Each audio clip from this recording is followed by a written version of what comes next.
Hello everyone, जय हिंद। आज 9 मई 2023 है।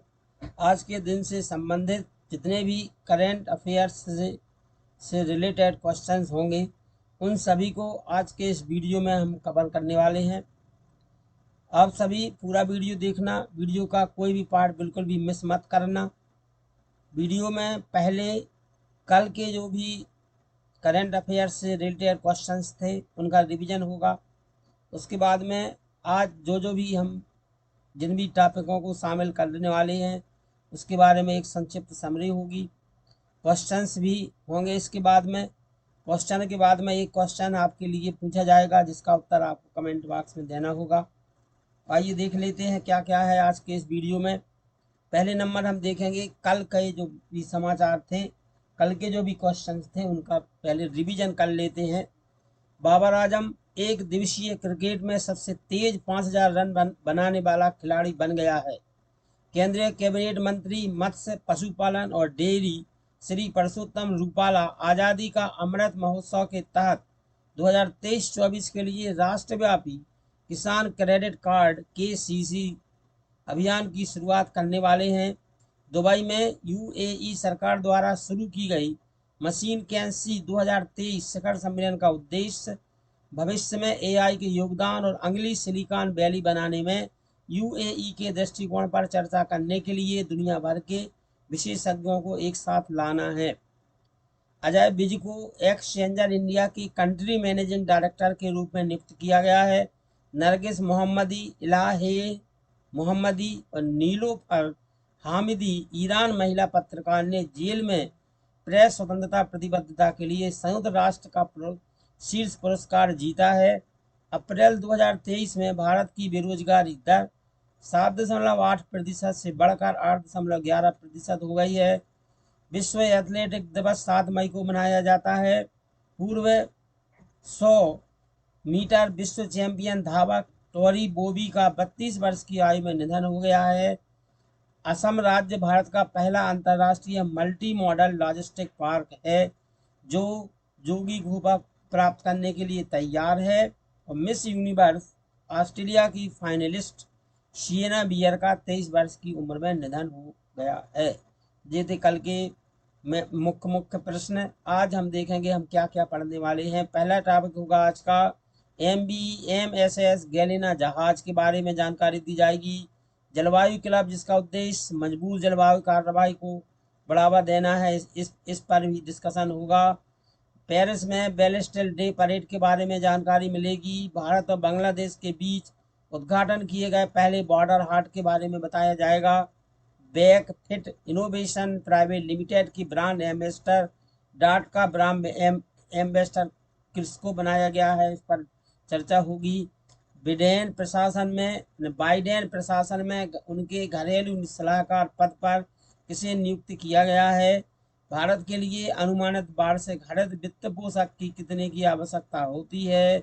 सेबी द्वारा शुरू की गई कानूनी इकाई पहचानकर्ता LEI प्रणाली क्या है, इस पर भी चर्चा होगी। INS मगर के बारे में बताया जाएगा। मैड्रिड ओपन 2023 टेनिस टूर्नामेंट किसने जीता है, आदि ये सभी पॉइंटों के बारे अब हम विस्तार से आइए देखते हैं। पहला क्वेश्चन है उस जहाज का नाम क्या है जिसे भारतीय बंदरगाह जहाज रानी और जल मार्ग राज्य मंत्री शांतनु ठाकुर ने तूतीकोरिन और मालदीव के बीच सीधी शिपिंग सेवाओं के लिए हरी झंडी दिखाई थी। पहले हरी झंडी दिखाई है। MSS Galina, MV Thetis, MV Triton, MV Odyssey. सही आंसर है MSS गैलिना। क्वेश्चन आविष्कार हम देख लेते हैं, स्पष्टीकरण क्या है। भारतीय बंदरगाह नौवहन और जलमार्ग राज्य मंत्री शांतनु ठाकुर ने 4 मई 2023 को तूतीकोरिन और मालदीव के बीच सीधी शिपिंग सेवाओं के लिए MSS गैलिना जहाज को हरी झंडी दिखाई है। यह सेवा शिपिंग कॉरपोरेशन ऑफ द्वारा प्रदान की जाती है।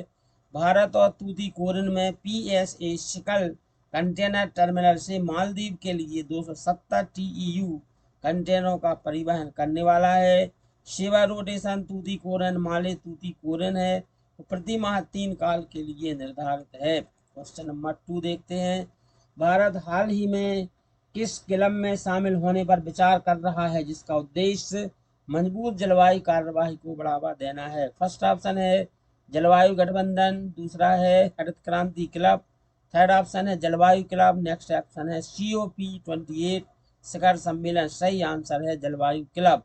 तो भारत हाल ही में जलवायु क्लब में शामिल होने पर विचार कर रहा है और इसका उद्देश्य मजबूत जलवायु कार्यवाही को बढ़ावा देना है। देखेंगे क्या है इसके बारे में। भारत जलवायु क्लब में शामिल होने पर विचार कर रहा है जो कि G7 द्वारा मजबूत जलवायु कार्यवाही को बढ़ावा देने के लिए शुरू की गई एक पर्यावरणीय पहल है। क्लब के 3 स्तंभ महत्वाकांक्षी और पारदर्शी जलवायु नीतियों को बढ़ावा दे रहे हैं, पर्याप्त औद्योगिक डिकार्बनाइजेशन का समर्थन कर रहे हैं और एक न्यायोचित परिवर्तन की दिशा में अंतरराष्ट्रीय सहयोग को प्रोत्साहित कर रहे हैं। भारतीय पर्यावरण मंत्रालय जल्द ही क्लब में शामिल होने के क्षेत्रीय प्रभावों पर विभिन्न विभागों से परामर्श करने के लिए अंतर मंत्रालयी चर्चा शुरू कर सकता है। क्लाइमेट क्लब में शामिल होना भारत के लिए फायदेमंद हो सकता है क्योंकि यह वैश्विक मानकीकरण और मूल्य निर्धारण प्रणालियों तक पहुंच प्राप्त कर सकता है जो पहल के साथ आ सकते हैं। क्लब का लक्ष्य अगले साल के संयुक्त राष्ट्र जलवायु परिवर्तन सम्मेलन COP28 में पूरी तरह से लॉन्च होना है और यह भारत को अपनी जलवायु नीतियों और वैश्विक समुदाय के प्रयासों को प्रदर्शित करने का अवसर प्रदान करता है। नेक्स्ट क्वेश्चन है अपना, हाल ही में किस भारतीय प्रधानमंत्री को पेरिस में बेस्टिल डे परेड में भाग लेने के लिए आमंत्रित किया गया है? तो हाल ही में किस भारतीय प्रधानमंत्री को पेरिस में बेस्टिल डे परेड में भाग लेने के लिए आमंत्रित किया गया है? फर्स्ट है मनमोहन सिंह, सेकंड है अटल बिहारी वाजपेयी, थर्ड है नरेंद्र मोदी, फोर्थ है राहुल गांधी। सही आंसर है नरेंद्र मोदी। तो फ्रांस के राष्ट्रपति इमैनुएल मैक्रान ने 14 जुलाई को पेरिस में बेस्टिल डे परेड में सम्मानित अतिथि के रूप में भारतीय प्रधानमंत्री नरेंद्र मोदी को आमंत्रित किया है। यह दूसरी बार है जब किसी भारतीय प्रधानमंत्री ने 2009 में मनमोहन सिंह को आमंत्रित किया गया था। चलिए देखेंगे, सिलचर डिवीजन के भोलागंज में भारत और बांग्लादेश के बीच उद्घाटन किए गए पहले बॉर्डर हाट का क्या महत्व है? अभी भोलागंज में बांग्लादेश और भारत के बीच में बॉर्डर हाट का उद्घाटन किया गया, इसका महत्व क्या है? यह दोनों देशों के बीच द्विपक्षीय संबंधों को मजबूत करता है। यह सीमावर्ती क्षेत्रों में अवैध गतिविधियों को बढ़ावा देता है। यह सीमा पार व्यापार और वाणिज्य को प्रतिबंधित करता है। इससे केवल भारत को लाभ होता है, बांग्लादेश को नहीं। सही आंसर है, यह दोनों देशों के बीच द्विपक्षीय संबंधों को मजबूत करता है। किस प्रकार से देखते हैं, भारत और बांग्लादेश के बीच पहले बॉर्डर हाट का उद्घाटन सिलचर डिवीजन के भोलागंज में किया गया है, जो दोनों देशों के बीच द्विपक्षीय संबंधों को मजबूत करने की दिशा में एक सकारात्मक कदम है। बॉर्डर हाट दोनों पक्षों के लोगों को बिना किसी सीमा शुल्क या अन्य करों के स्थानीय रूप से उत्पादक वस्तुओं का व्यापार करने की अनुमति देता है। यह दोनों पक्षों के लोगों को बिना वीजा की आवश्यकता के अपने रिश्तेदारों से मिलने का अवसर भी प्रदान करेगा। बॉर्डर हाट सीमा पार व्यापार और वाणिज्य को बढ़ावा देगा, जिससे दीर्घकाल में दोनों देशों को लाभ होगा। नेक्स्ट क्वेश्चन नंबर देख लेते हैं, बैकफिट इनोवेशन प्राइवेट लिमिटेड के ब्रांड बैकफिट डाट का ब्रांड एम्बेसडर किसे नियुक्त किया गया है?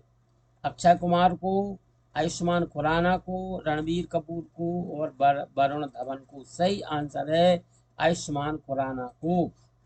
बैकफिट इनोवेशन प्राइवेट लिमिटेड ने अभिनेता आयुष्मान खुराना को अपने ब्रांड बैकफिट डाट के लिए ब्रांड एम्बेसडर के रूप में साइन किया है। कंपनी ने स्थानीय समुदाय के साथ सद्भाव बनाने के लिए अभिनेता को शामिल किया है।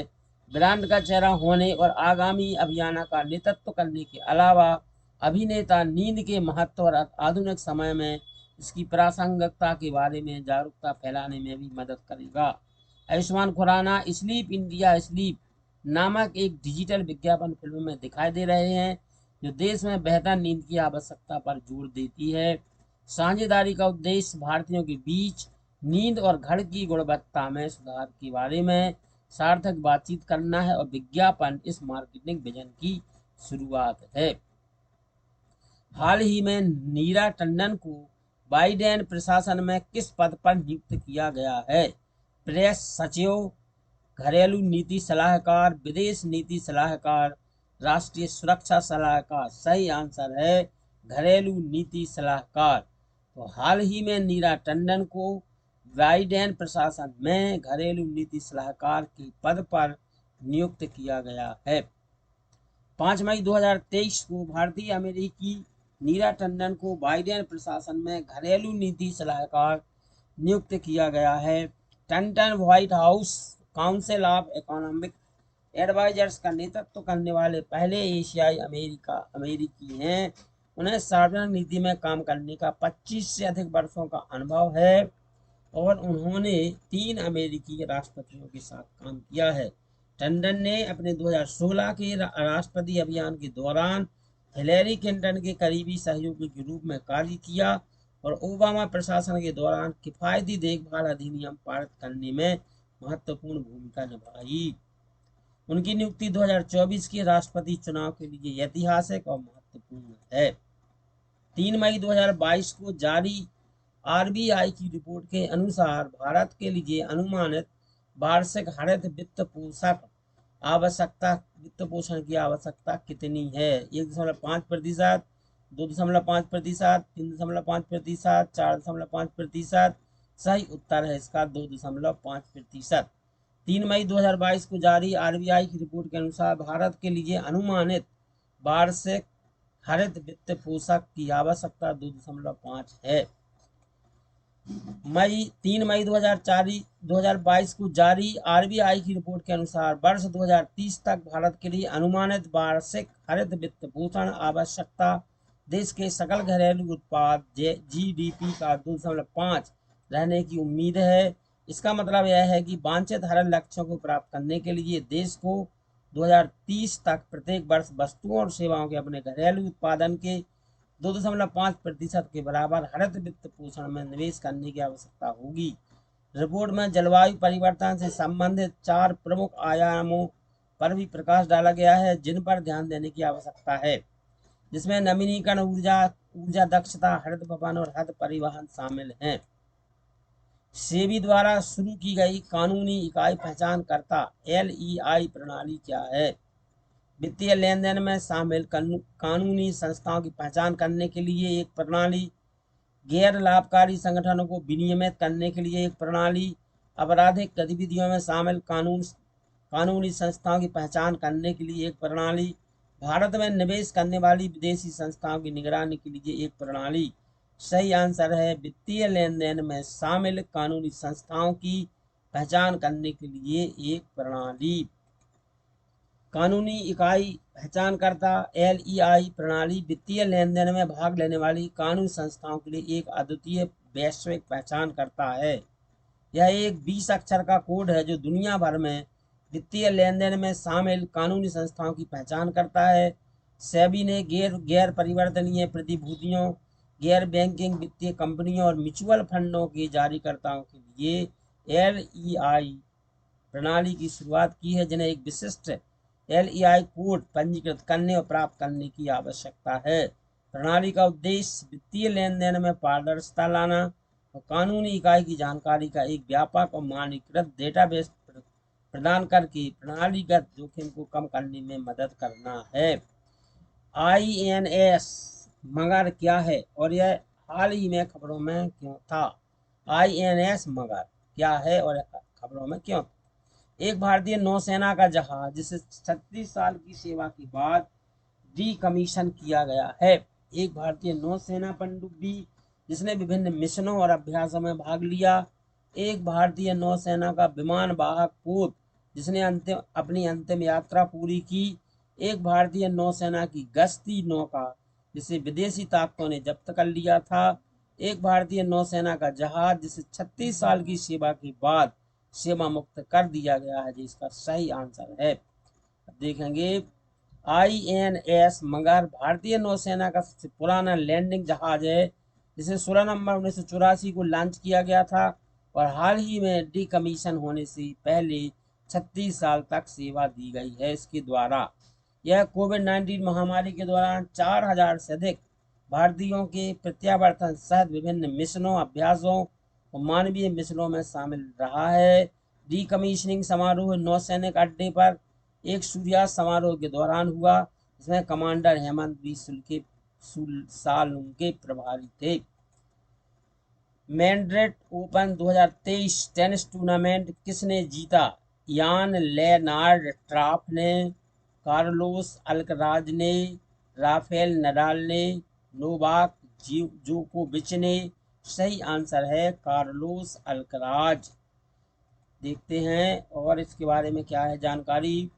कार्लोस अल्कराज ने यान लेनार्ड स्टाफ को 6-4, 3-6, 6-3 के स्कोर से 3 सेट के मैच में हराकर मैड्रिड ओपन 2023 टेनिस टूर्नामेंट जीता। इस जीत ने उन्हें अपने खिताब का सफलतापूर्वक बचाव करने, दुनिया का नंबर 1 टेनिस खिलाड़ी बनने के करीब एक कदम आगे बढ़ने में मदद की है। वह स्पेन का 20 वर्षीय खिलाड़ी है जो आगामी इटालियन ओपन में भाग लेगा, और अगर वह वहां कोई मैच खेलता है तो वह दुनिया के नंबर 1 खिलाड़ी के रूप में फ्रेंच ओपन का हिस्सा बन जाएगा। चलिए देखेंगे, अब एक यहाँ पर एक क्वेश्चन दिया गया है जिसका उत्तर आपको देना है और कमेंट बॉक्स में इसका आंसर देना है। इसका आंसर सही कल बताया जाएगा। पहले आपके लिए है, संयुक्त राज्य अमेरिका में पहला मदर्स डे कब मनाया गया था? 1908 में, 1914 में, 1921 में? तो चूंकि आंसर इसमें है नहीं, तो संयुक्त राज्य अमेरिका में पहला मदर्स डे कब मनाया गया था? 1908 में, 1914 में, 1921 में, 1930 में?